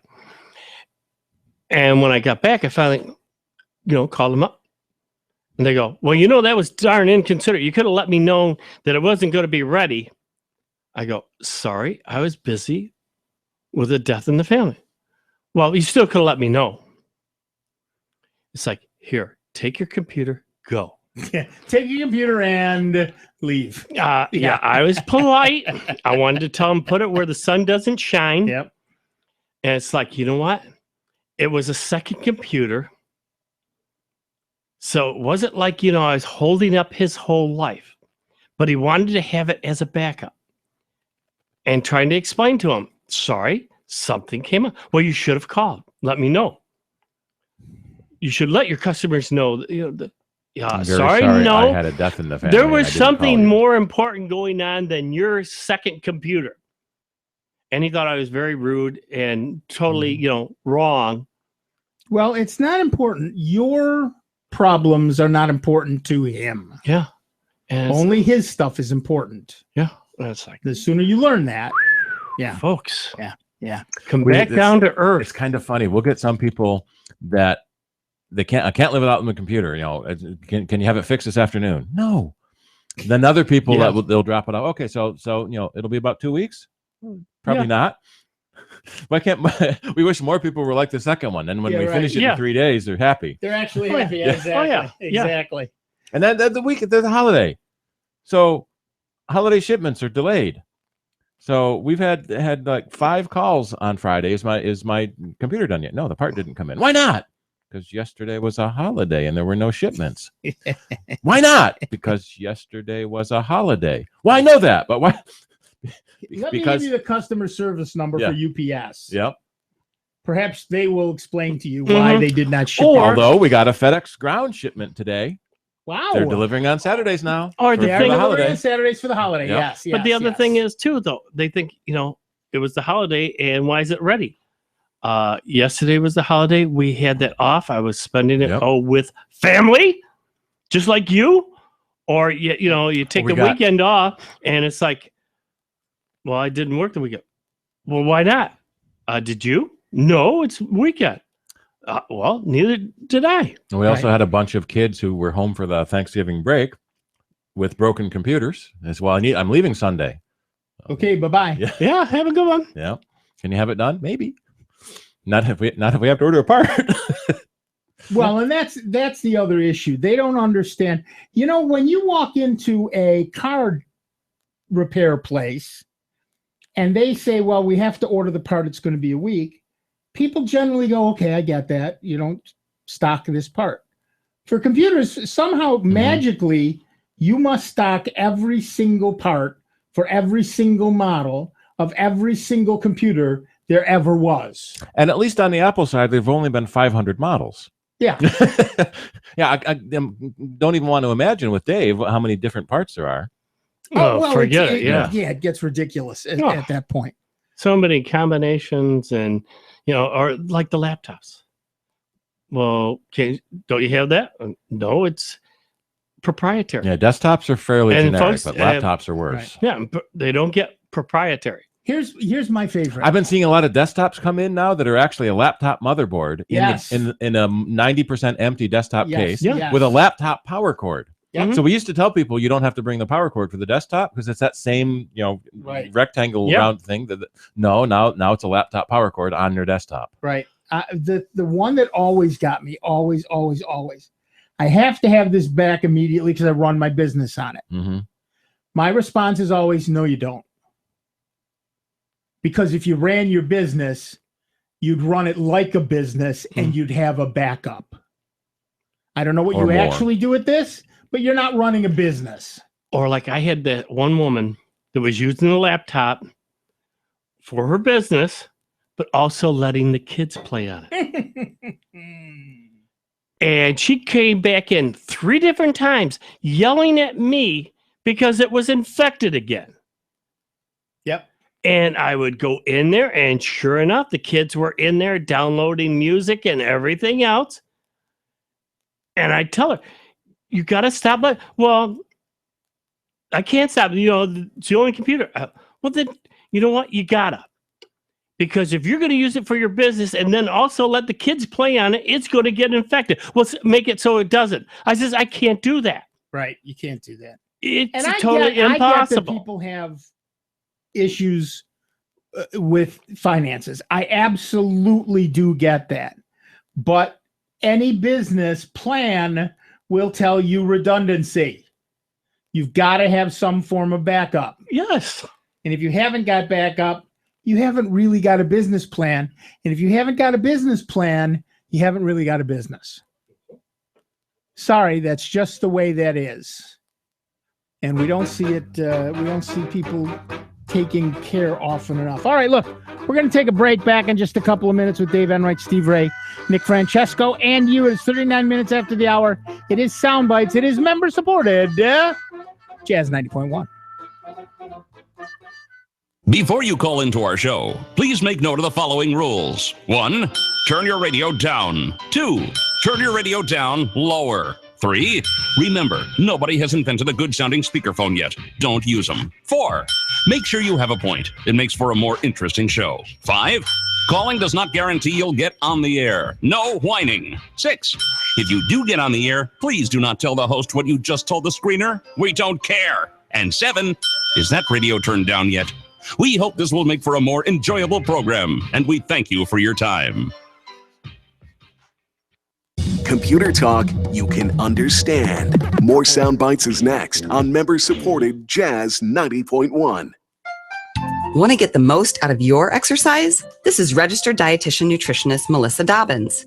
A few hours before you work out, eat right. Have peanut butter and honey on whole grain toast, a turkey and Swiss sandwich with fruit, or oatmeal with banana, almonds, and fat-free milk. Then a half hour before you exercise, eat some fruit and drink a bottle of water. You'll train longer, work out harder, and delay fatigue. Eating right helps. For a registered dietitian nutritionist near you, visit eatright.org. As a veteran of the United States military, I can finally get the opportunity to enjoy special events, things that we couldn't afford, thanks to VetTix. Every empty seat at a concert, a game, or a play is a missed opportunity to say thanks to a veteran and service member. We can give our veterans a special event where they too can create their own cherished memories. Visit vettix.org. Find out how you can make a difference in a veteran's life. Jazz 90.1 is supported in part by our members and by City Newspaper on stands each Wednesday. City Newspaper offers classifieds for home services, employment, and real estate. For more information, you may visit rochestercitynewspaper.com. Do you have questions about screening for breast, lung, or colorectal cancers? Are you scheduled for a radiology exam or treatment and have some concerns? Answer your questions and ease your fears by visiting radiologyinfo.org.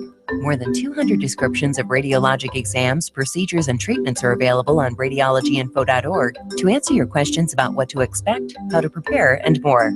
Get informed and be prepared. Visit radiologyinfo.org, developed by the Radiological Society of North America and the American College of Radiology. When is the best time to talk to your family about staying in touch during a disaster? When floodwaters reach your door? When wildfires are engulfing the edge of your neighborhood? Or an earthquake is destroying buildings? Or is the best time perhaps today? During a disaster, you may not be able to stay in touch with your family or friends as easily as you think. Go to dhses.ny.gov and make your emergency plan today. Don't wait. Communicate. Brought to you by the New York State Division of Homeland Security and Emergency Services, FEMA, and the Ad Council. Jazz 90.1 is supported in part by our members and by Jiva Theater Center's production of A Christmas Carol, running through December 27th. For more information and tickets, you may visit their website at jivatheater.org or call 232-JIVA. Here's the latest Jazz 90.1 weather forecast. Stubborn clouds and even some patchy drizzle or perhaps a wet snowflake will finally break for perhaps a few peaks of sun before the day is done. Temperatures top out in the upper 30s at best for highs with a chilly northeasterly breeze. Clearing tonight, quite chilly. Overnight low temperatures into the upper 20s lakeside, low and mid 20s inland. Tomorrow brings a mix of clouds and sun, a high temperature in the low 40s. I'm meteorologist Josh Nichols for Jazz 90.1. And right now we have 38 degrees and overcast skies, and I refuse to say that S word. And it's now 37 degrees here at member-supported Jazz 90.1. Hi, my name's Rick Petrie, host of North Star Sounds, every Tuesday night from 10 to 12 on member-supported Jazz 90.1. Welcome back, everybody. I'm Nick Francesco. I'm Dave Enright. And I'm Steve Ray. And at 43 minutes after the hour, North Star Sounds reminds me of the old North Star computers. Yeah. I used to love those big old CPM boxes with 8-inch drives, lots of space for the S100 bus in the back. Very cool toys. Very, very cool toys. Speaking of cool toys, nice segue, Nick. Thanks. A new method of delivering data, which uses the visible spectrum rather than radio waves, has been tested in a working office. Li-Fi, you've heard of Wi-Fi, this is Li-Fi, can deliver internet access 100 times faster than traditional Wi-Fi, offering speeds of up to 1 gigabit per second. It requires a light source, such as a standard LED bulb, an internet connection, and a photo detector. It was tested this week by Estonian startup Velmeni in Tallinn. Velmeni used a Li-Fi-enabled light bulb to transmit data at speeds of 1 gigabit per second. Laboratory tests have shown theoretical speeds of up to 224 gigabits per second. It was tested in an office to allow workers to access the internet, and in an industrial space where it provided a smart lighting solution. Chief Executive Deepak Solanki said that the technology could reach consumers within 3 to 4 years. The term Li-Fi was first coined by Professor Harold House from Edinburgh University, University, who demonstrated the technology at a TED conference in 2011. His talk, which has now been watched nearly 2 million times, showed an LED lamp streaming video. Professor Haas described the future where billions of light bulbs could become wireless hotspots. One of the big advantages of Li-Fi is the fact that, unlike Wi-Fi, it does not interfere with other radio signals, so it could be utilized on aircraft and in other places where interference is an issue. While the spectrum for radio waves is in short supply, the visible light spectrum is 10,000 times larger, meaning it is unlikely to run out anytime soon. But the technology does have its drawbacks, most notably the fact that it cannot be deployed outdoors in direct sunlight because that would interfere with its signal, and of course it's line of sight only, and walls will stop it.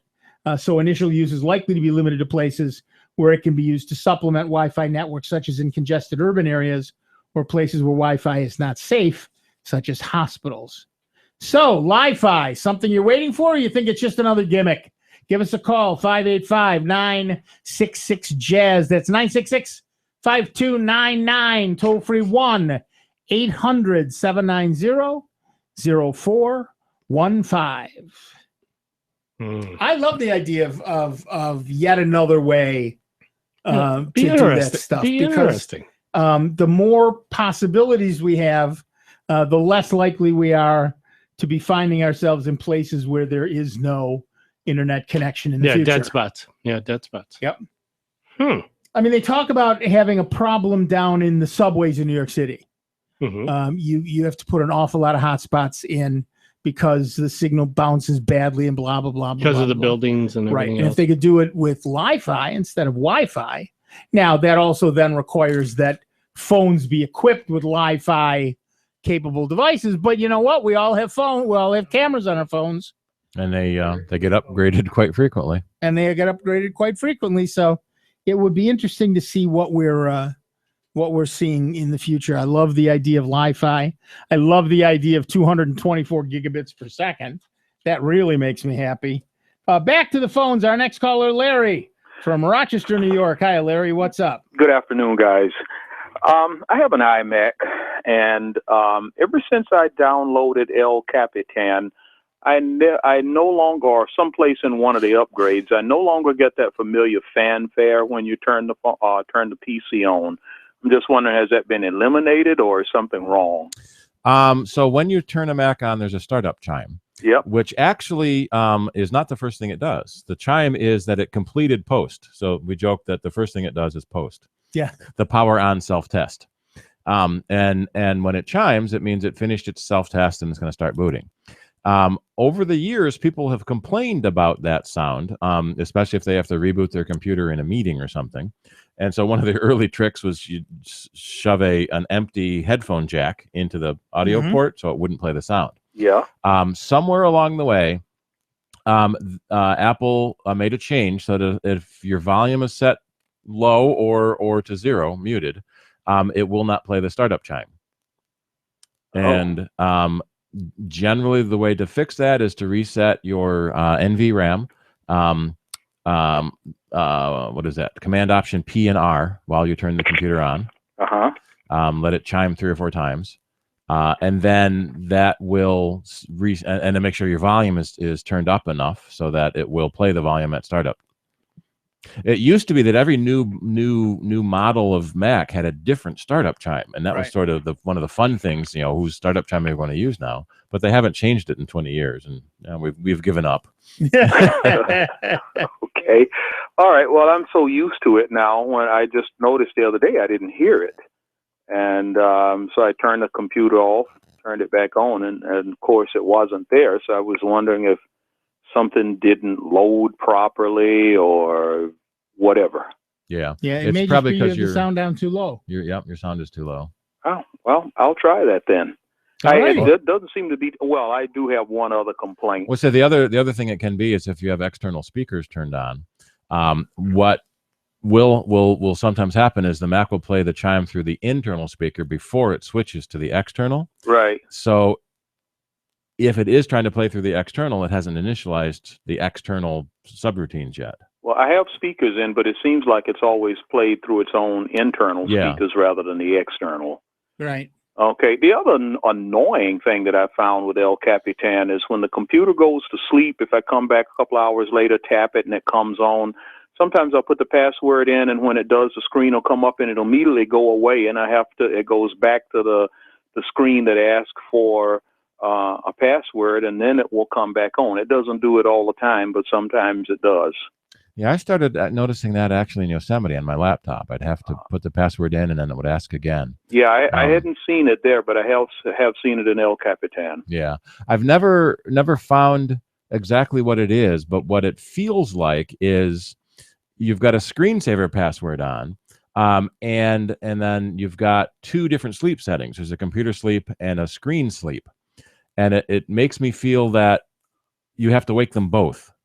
Doesn't make any sense, but it kind of feels that way. So I woke up the screen, now I got to wake up the computer, and I got to put the password in again. And I do have both. Yeah, one of the things that I have seen is seems to work a little better is wait longer when you try to wake it up or when you open the lid. Wait 10 or 15 seconds before you put in your password. Oh, and that seems to work better for me. It's always been a problem here on Soundbites because we're in a rush to get everything started and get the computer up and running. So I'm trying to log into the computer and it's ignoring me, and I've got to type it again to get everything initialized and running. I see. So now I'm getting all my external stuff hooked up before I actually log into the computer. Okay. It is a Laurel and Hardy routine. What goes on here, setting things up. It's unique. I mean, trying to get the poker guys out and us in place with all the stuff that we have set up. 3 different cameras here and everything else, your computers, and I'm trying to sit here and get the board, which I have 4 screens to deal with, and setting all that stuff up within usually 2 minutes. Yeah. We're doing this usually in 2 minutes, doing this exchange and trying to get then in the the top of the hour before we actually go on the air. It's maybe a total of 4 minutes. Well, I'm not under those kind of constraints. There you go. Thank you, guys. Have a good one. You too. Thanks, Bye-bye. Larry.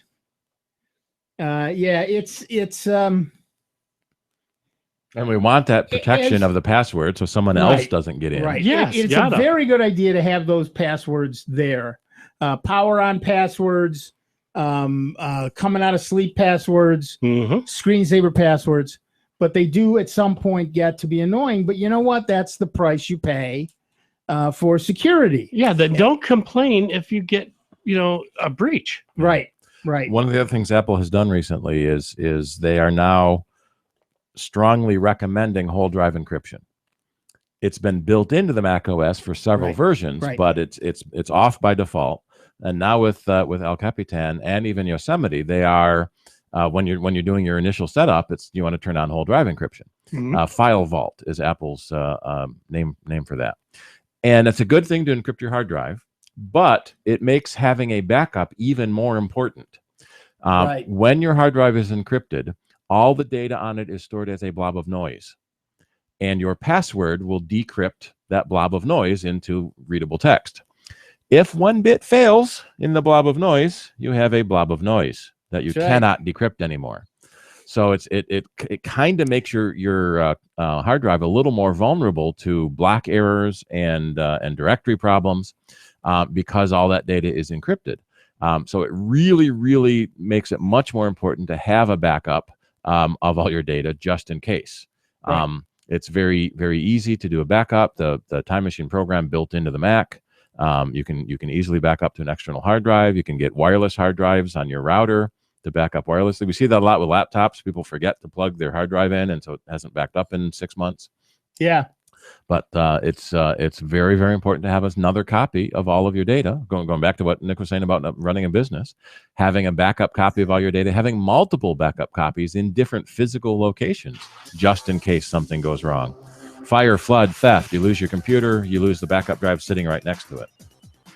That's right. And in fact, I have to go out and buy myself another SAS. Good Christmas present. Exactly. Another SAS hard drive. Listen, that music tells me you've wasted 2 solid hours of your life with this nonsense, and we're done. I hope each and every one of you had a truly magnificent, peaceful, joyful Thanksgiving. And we are done for another week. Do not go away. George is coming in to play the best German music you'll hear all week. Michael is here to keep it on the straight and narrow. And we'll be back next week with Dave Enright, with Steve Ray, with me, Nick Francesco, and you. It is 55 minutes after the hour. You've been listening to the longest running computer show in the known universe. Hey, guess what? It's Sound Bites on the truly great and solely member-supported Jazz 90.1. See you in 166 hours. Here are the Jazz 90.1 Club calendar highlights for Saturday, November